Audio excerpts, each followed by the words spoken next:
কক্সবাজারের কুতুবদিয়া উপজেলার দক্ষিণ ধুরুং ইউনিয়নের ৬ নং ওয়ার্ড নয়াপাড়া হাফিজিয়া মাদ্রাসায় গত ২৭ মে মঙ্গলবার রাতে কতিপয় কুচক্রী মহল দুষ্কৃতকারীদের সাথে মিলে মাদ্রাসার ক্ষতি সাধন করতে এবং ভুক্তভোগীকে সামাজিকভাবে হেয় প্রতিপন্ন করার মানসে স্থানীয় এলাকাবাসীকে ভুল বুঝিয়ে তার বিবাহিত দ্বিতীয় স্ত্রীকে জড়িয়ে একটি সাজানো ভিডিও সামাজিক যোগাযোগ মাধ্যমে ছড়িয়ে দিয়েছিল। ভুক্তভোগী মোহাম্মদ হুমায়ুন কবির ৪ মে বুধবার বিকালে চকরিয়া আভিজাত রেস্টুরেন্টে রেড চিলিতে সাংবাদিকদের সামনে ঘটনার বিস্তারিত তুলে ধরেন। এ সময় ঘটনার শিকার তার দ্বিতীয় স্ত্রী আসমাউল হোসনাও এ সময় উপস্থিত ছিলেন।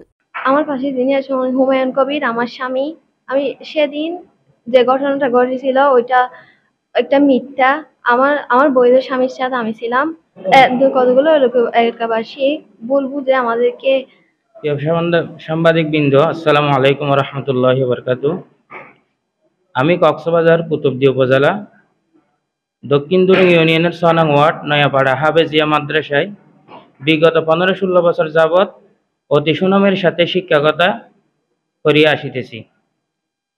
২৬শে মে সোমবার দিবাগত রাত্রে অর্থাৎ পরের দিন মঙ্গলবার কতিপয় কুচক্রী মহল দুষ্কৃতকারীদের সাথে মিলে মাদ্রাসার ক্ষতি সাধন করতে এবং আমাকে সামাজিকভাবে হেয় প্রতিপন্ন করার মানসে স্থানীয় এলাকাবাসীকে ভুল বুঝিয়ে আমার বিবাহিত দ্বিতীয় স্ত্রীকে জড়িয়ে একটি সাজানো ভিডিও সামাজিক যোগাযোগ মাধ্যমে ছড়িয়ে দিয়েছিল।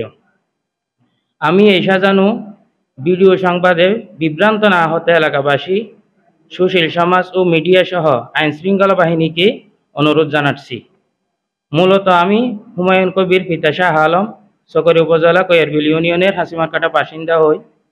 আমি কক্সবাজার সদরের মধ্যম কুতুবদিয়া পাড়ার জয়নাল আবেদিনের কল্যাণ আসমাউল হোসনাকে ইসলামী শরিয়া ও বাংলাদেশ সরকারের নিকাহ নামা অনুসারে ১ মে ২০২৪ সালে ৫ লক্ষ দেনমোহর সাক্ষীগণের সামনে কক্সবাজার নোটারি পাবলিক বিবাহের হলফনামা ২৮৮ নং রেকর্ড মূলে পারিবারিক বিভিন্ন সমস্যা ও উভয় পক্ষের পারিবারিক সম্মতিতে ভালোবেসে দ্বিতীয় স্ত্রী হিসাবে স্বামী স্ত্রী রূপে বিবাহ বন্ধনে আবদ্ধ হয়েছি।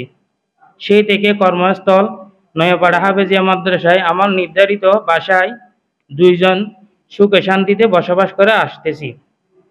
স্থানীয় এলাকাবাসী বিস্তারিত না জেনে অন্যের প্ররোচনায় এহেন জঘন্য ঘটনাটি ঘটিয়েছিল। এ ঘটনায় আমি তীব্র নিন্দা ও প্রতিবাদ জানাচ্ছি। এতে যদি আপনাদের সন্দেহ থেকে থাকে তাহলে আমার প্রথম স্ত্রী ও ঘটনার শিকার দ্বিতীয় স্ত্রীর কাছ থেকে সত্যতা নিশ্চিত করতে পারবেন। Report Riaduddin, NAN TV, Cox's Bazar.